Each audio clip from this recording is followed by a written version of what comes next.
महान कथा सरित सागर से। अध्याय 50।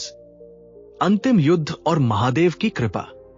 सूर्य उस संसार पर उदय हुआ जो अब फटने ही वाला था। सूर्य प्रभा और उसके मंत्री असुरों और राजाओं की एक विशाल सेना के साथ खड़े थे।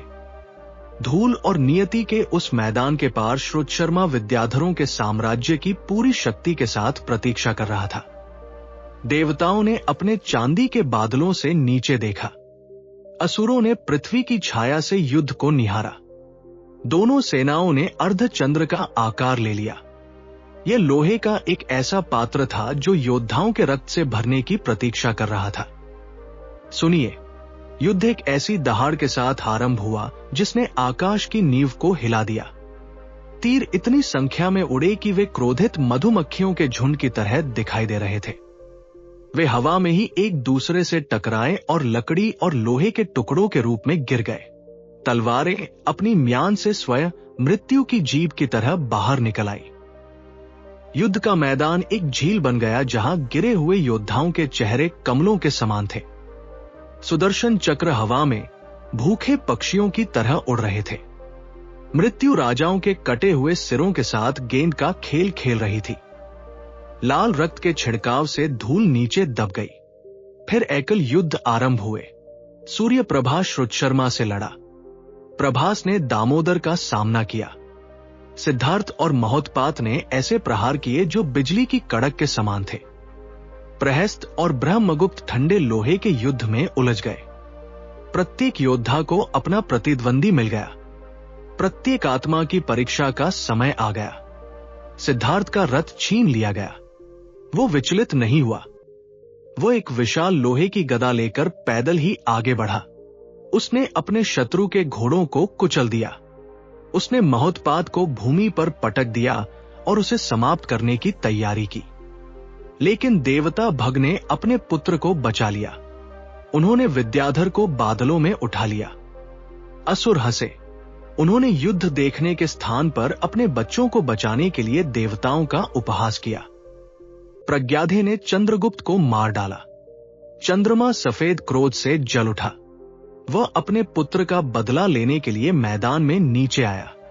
प्रियंकर ने एक ही प्रहार से अक्रम को 2 टुकड़ों में काट दिया। सर्वदमन ने हाथी के अंकुश से अतिबल के हृदय पर प्रहार किया। भूमि एक लाल दलदल में बदल रही थी। सूर्य प्रभा ने अपने मित्र विरोचन को गिरते हुए देखा। उसने एक ही तीर से दम को मार डाला। अश्विनी कुमार क्रोध में नीचे आए, लेकिन सुनीत ने तीरों की वर्षा के साथ उनका सामना किया। स्थिर बुद्धि ने भाले से पराक्रम को मार डाला। फिर वो 8 वसुओं से लड़ा जो शोक में अंधे हो चुके थे। प्रकंपन ने तेज प्रभा को मार डाला। अग्निदेव उसे मारने के लिए नीचे आए। धूम्रकेतु ने यमदंष्ट्र को मार डाला। फिर उसने स्वयं अंधकार के स्वामी यम का सामना किया। सिंहदंष्ट्र ने देवता निरृति से युद्ध किया। कालचक्र ने वायुदेव से युद्ध किया। महामाया ने धन के देवता कुबेर से युद्ध किया। प्रत्येक देवता अपने गिरे हुए पुत्र के लिए लड़ रहा था। इंद्र ने युद्ध को देखा और उनका हृदय भारी हो गया। उन्होंने प्रभास को दामोदर से लड़ते हुए देखा। वो युद्ध अस्त्रों का एक निरंतर आदान प्रदान था। दामोदर स्वयं विष्णु का एक अंश था, लेकिन वह भी हार रहा था। ब्रह्मा ने ऊंचे सन्नाटे में इंद्र से बात की। उन्होंने उसे योद्धाओं की सच्चाई बताई। प्रभास प्राचीन असुर नमुची का पुनर्जन्म था। वो वही था जो एक पूर्ण रत्न था। उसके पिता भास महान कालनेमी थे। सूर्य प्रभा असुर सुमुंडिक था। सुनीत प्राचीन हिरण्याक्ष था। ये देवताओं के पुराने शत्रु थे जो अपना ऋण चुकाने के लिए वापस आए थे। ब्रह्मा ने इंद्र को बताया कि अब शिव उन पर प्रसन्न है। उन्होंने कहा कि यह विजय का समय नहीं है। उन्होंने स्वर्ग के राजा को शांति बनाने के लिए कहा।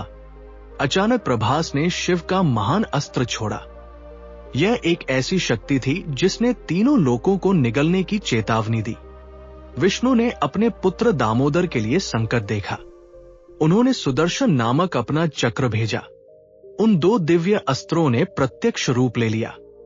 वे आकाश में लड़ने लगे। ब्रह्मांड कांप उठा। प्रत्येक प्राणी ने समय के अंत की ठंडी सांस को अनुभव किया। विष्णु ने प्रभास से बात की। उन्होंने उससे अस्त्र वापस लेने को कहा। प्रभास ने कहा कि उसका अस्त्र व्यर्थ नहीं जा सकता। उसने मांग की कि दामोदर अपनी पीठ फेरे और पीछे हट जाए। विष्णु सहमत हो गए। उन्होंने चक्र को मनुष्य के स्थान पर प्रभास के रथ पर प्रहार करने के लिए कहा। अस्त्र गिरा और रथ के टुकड़े हो गए। प्रभास दूसरे रथ पर चढ़ गया। दामोदर मैदान छोड़कर चला गया। देवता हताश हो गए। दोस्तों, अगर आपको ये कहानी पसंद आई हो तो इस वीडियो को लाइक करें, चैनल को जरूर सब्सक्राइब करें। धन्यवाद। श्रुत शर्मा और सूर्यप्रभा के बीच का युद्ध देखना अत्यंत भयानक था। श्रुत शर्मा अहंकार से भरा हुआ था। वह इंद्र का पुत्र था और उसे विश्वास था कि वह कभी हार नहीं सकता। उसने अपने तरकश के प्रत्येक अस्त्र का प्रयोग किया। उसने मन के प्रत्येक भ्रम का सहारा लिया, लेकिन सूर्यप्रभा ने उन सभी को विफल कर दिया। उसने लोहे का उत्तर लोहे से दिया। उसने सत्य के प्रकाश से परछाइयों का सामना किया। श्रुत शर्मा ने ब्रह्मास्त्र छोड़ा। सूर्यप्रभा ने पाशुपतास्त्र का प्रयोग किया, जो भगवान शिव का अस्त्र था। अंधकार के स्वामी की वो शक्ति अजेय थी। उसने ब्रह्मा की अग्नि को पीछे धकेल दिया। वो श्रुत शर्मा को वहीं भस्म करने लगी जहां वो खड़ा था। इंद्र और संसार के अन्य स्वामियों के मन में गहरा भय भर गया। उन्होंने अपने अस्त्र भेजे। उन्होंने बिजली और तूफान भेजे, लेकिन शिव के अस्त्र ने उन सभी को जीत लिया। वो तब तक धधकता रहा जब तक कि हवा स्वयं चिल्लाने नहीं लगी। वह अस्त्र श्रुत शर्मा के प्राण लेना चाहता था, लेकिन सूर्यप्रभा ने उसकी स्तुति की। उसने प्रार्थना की कि वह राजा के प्राण लेने के स्थान पर उसे बंदी बना ले। फिर अन्य देवताओं ने अंतिम प्रहार की तैयारी की। असुर उनका सामना करने के लिए खड़े हो गए। आकाश अब फटने ही वाला था। अचानक वीरभद्र नामक एक गण प्रकट हुआ। उसे शिव ने भेजा था। वह दोनों सेनाओं के बीच खड़ा हो गया। उसने देवताओं को रुकने के लिए कहा। उसने पूछा कि उन्हें लड़ने का क्या अधिकार है, जबकि वे केवल देखने आए थे। देवताओं ने रोते हुए कहा कि उनके पुत्र मर चुके हैं। उन्होंने कहा कि अपनी संतान के लिए प्रेम एक ऐसी जंजीर है जिसे तोड़ा नहीं जा सकता। उन्होंने कहा कि उन्हें अपना बदला लेना ही होगा। युद्ध देवताओं और असुरों के बीच एक कोलाहल बन गया, लेकिन शिव अपने सिंहासन से सब देख रहे थे। जब भी कोई देवता कोई शक्तिशाली अस्त्र भेजता तो भगवान एक क्रोधित दहाड़ के साथ उसे नष्ट कर देते। उन्होंने धन के देवता कुबेर को रोक दिया। उन्होंने दूसरों के साहस को तोड़ दिया। फिर इंद्र ने सूर्यप्रभा पर आक्रमण किया। उन्होंने तीरों का एक तूफान भेजा। सूर्यप्रभा ने कान तक खींचकर चलाए गए सैकड़ों तीरों से उन पर पलटवार किया। इंद्र ने अपना वज्र उठा लिया। शिव ने एक भयानक गर्जना की। वो वज्र धूल बन गया। इंद्र ने अपनी पीठ फेरी और भाग गए। प्रभास ने स्वयं विष्णु से युद्ध किया। वह निडर था। उसने भगवान के नुकीले तीरों का सामना अपने तीरों से किया। उसका रथ छीन लिया गया, लेकिन वह नहीं रुका। विष्णु ने अपना जलता हुआ चक्र भेजा। प्रभास ने एक दिव्य तलवार भेजी। शिव ने देखा कि तलवार हार रही है। उन्होंने दहाड़ मारी। वह चक्र और तलवार शून्य में विलीन हो गए। असुरों ने हर्ष मनाया। विजय सूर्यप्रभा की हुई थी। श्रुत शर्मा को बंदी बना लिया गया। तब देवताओं ने शिव की स्तुति की। उन्होंने अपने पुत्रों के जीवन की भीख मांगी।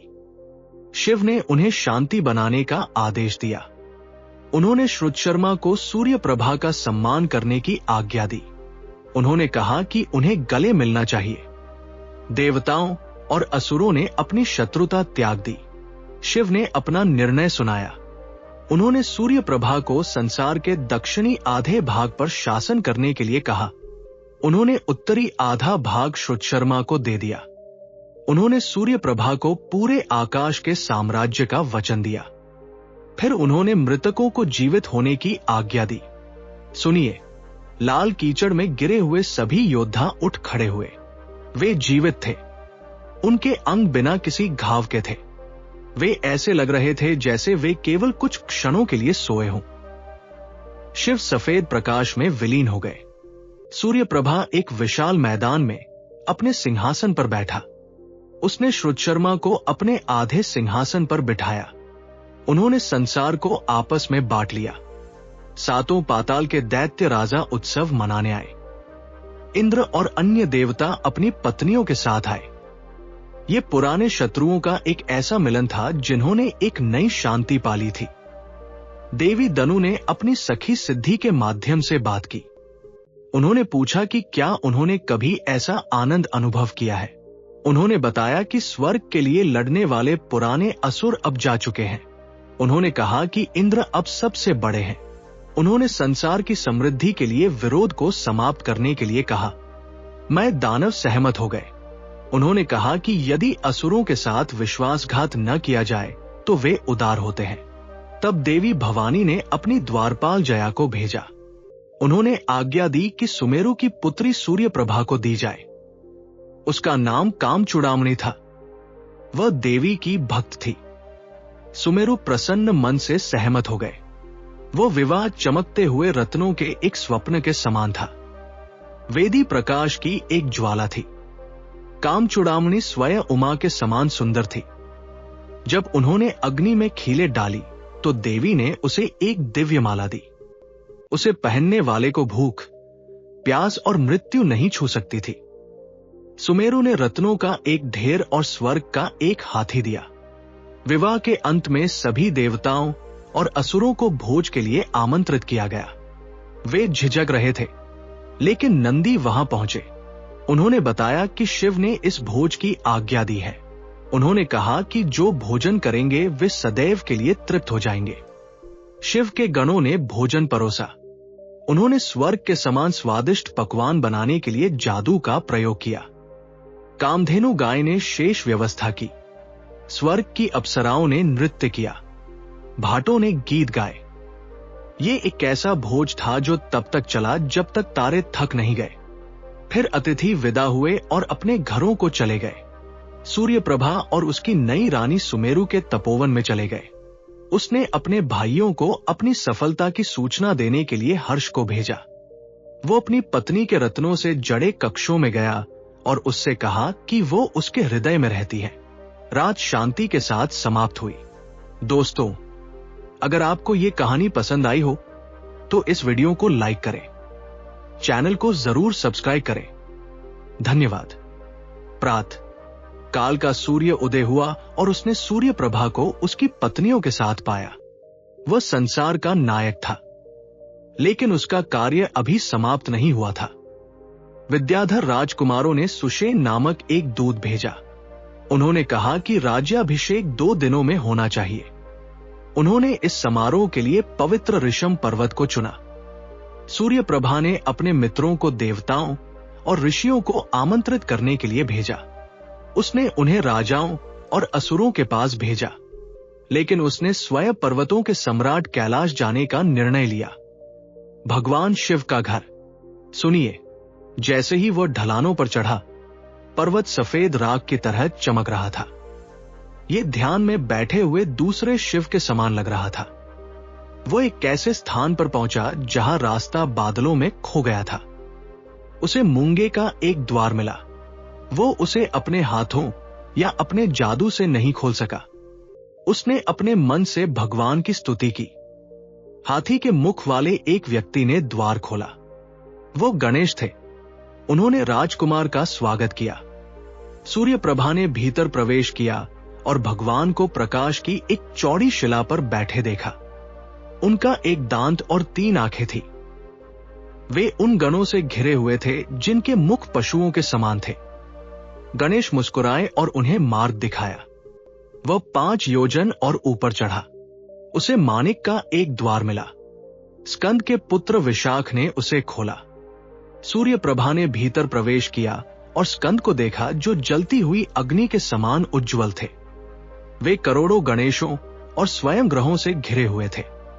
स्कंद प्रसन्न हुए और उन्हें शिखर का मार्ग दिखाया। वो महान गणों द्वारा रक्षित रत्नों के द्वारों से होकर गुजरा। भैरव और महाकाल, वीरभद्र और नंदी। अंत में वो शुद्ध स्फटिक के एक द्वार पर पहुंचा। एक रुद्र द्वारा उसे भगवान की उपस्थिति में ले जाया गया। उसने महान देव शिव को स्फटिक के सिंहासन पर बैठे देखा। वे त्रिनेत्रधारी थे और उनके बाल पीले और जटाधारी थे। अर्धचंद्र उनके मस्तक की शोभा बढ़ा रहा था। दुर्गा उनके साथ एक सुनहरी लौ की तरह बैठी थी। सूर्य प्रभा उनके चरणों में गिर पड़ा। शिव ने राजकुमार की पीठ पर अपना हाथ रखा। उन्होंने उसे बिठाया। उन्होंने पूछा कि वह क्यों आया है। सूर्य प्रभा ने भगवान को अपने राज्याभिषेक के लिए आमंत्रित किया। शिव मुस्कुराए। उन्होंने पूछा कि राजकुमार ने इतना परिश्रम क्यों किया। उन्होंने कहा कि वे वहां उपस्थित होंगे। एक गण ने सूर्य प्रभा को अपनी गोद में ले लिया। उसने उसे पलक झपकते ही ऋषम पर्वत पर पहुंचा दिया। सभा पहले से ही वहां थी। देवता और असुर, विद्याधर और राजा, प्रभास और अन्यों ने पवित्र नदियों के जल से भरे सोने के कलश लाए। अचानक शिव दुर्गा के साथ वहां पहुंचे। सभा आनंद से झूम उठी। ऋषियों ने सूर्य प्रभा पर पवित्र जल डाला। उन्होंने उसे आकाश के सभी वासियों का सम्राट घोषित किया। बुद्धिमानमय दानव ने उसके मस्तक पर मुकुट बांधा। देवताओं के नगाड़े आकाश में गूंज उठे।